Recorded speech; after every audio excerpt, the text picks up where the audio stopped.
Well, good morning. So today, I think what we're going to do is we're going to patch this little rust hole here on the upper part of the quarter panel. I don't know, we might get into this. I don't know. I still got to finish the bottom of that quarter. I got to add some pieces in, touch up some welds in the wheel well. Haven't been working on this much at all. It's been, I guess, about 6 weeks. Been crazy busy with other projects and just other things going on.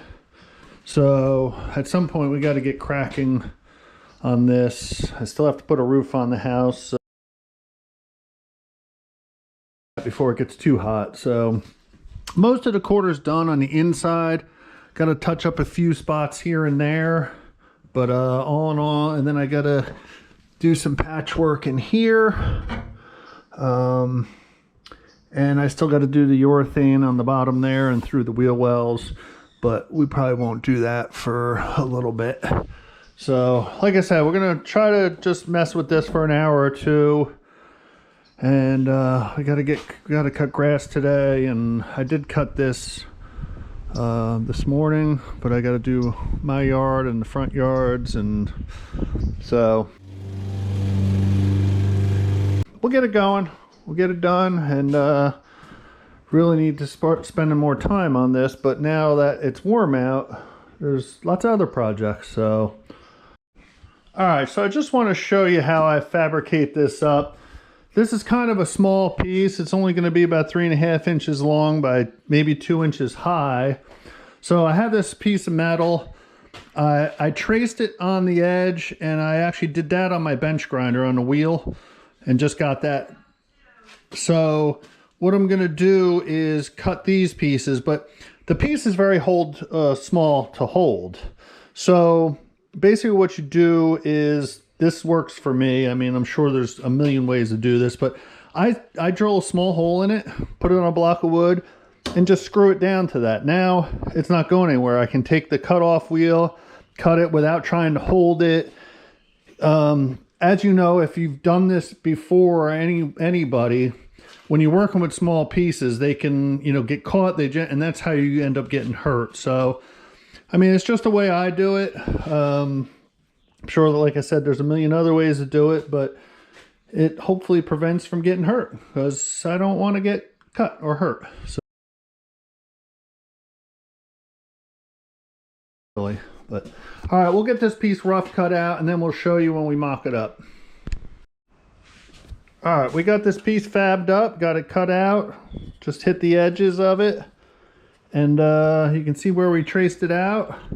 We're going to attempt to, this cut in here is going to be a little tight, so we're going to have to be quite careful there.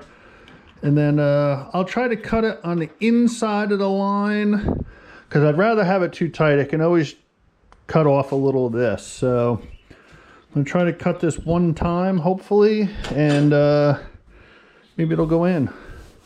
Oh, then there's another dent. Like I said, this whole thing's going to have to be skimmed. So, all right, once I get it cut, we'll show you.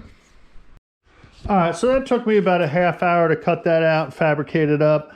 I did have an issue cutting here and cutting here, because I didn't want to cut into the roof rail, and I got the smallest wheel on my cutoff, but it was still too big, so I ended up taking a die grinder and cut, and I drilled a hole and then cut. So that's why that's not, but it's all going to be filled in with weld anyway. So there's our piece that we're going to put in there.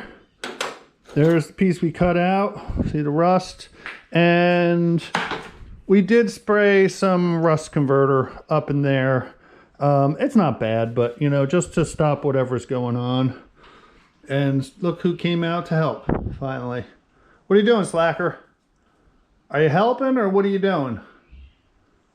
Yeah, I don't think he wants to help. He doesn't like when I'm grinding or doing anything. So, all right, we're going to tack this in, put a couple tacks on it, get it welded in, and we'll show you.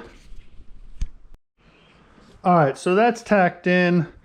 I didn't realize, and I should have really been paying more attention, but up here, I'm actually into this lead seam.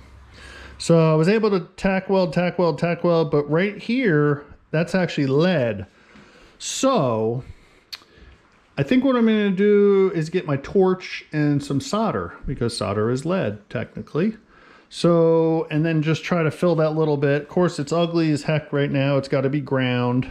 But I think that's what I'm going to do. I'm going to get my torch and some solder and try to fill in this area with the lead. I mean, it's all going to get body filler anyway, but what I'm going to do is sand it down a little bit right now to clean that up and see how we are, and then still touch up some welds. But like I said, it's never pretty when you first do it, so it'll look better once we get done. All right, that didn't go as well as I wanted it to go, like everything else. But it's in, as everybody knows, you can't solder to steel. I was able to fill in some of that. I still have a little gap there. What I'm gonna do is get behind here somehow and put some urethane in there, because the steel really, I mean, it's only a 1/2 inch, but the steel can't adhere to the lead. You can lead over it, but it doesn't really, I guess maybe real lead it does. I don't know, but the solder that I have doesn't stick, which I kind of knew it wouldn't. But all in all, it went pretty well. It looks pretty straight from here. Like I said, this whole thing has to get a filler anyway and reshaped, because the factory lead seams aren't so good. So we'll show you once we get a coat of filler on that, and we're not gonna mess with this today. It's already almost 1.5 hours, 2 hours in. So what do you think, Boo-Boo?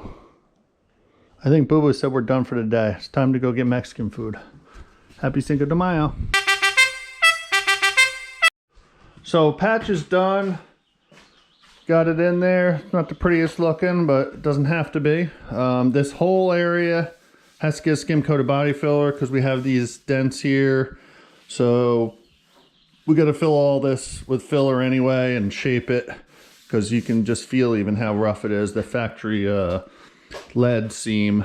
So, and like I said, we got about 85% of this dent out. It's still a little lower than I want. I might try to get in there a little more before I put body filler on it, but we're gonna call that good for that patch. I was able to get some urethane seam sealer behind it just to reinforce it on the back. I was able to squirt it up actually through there.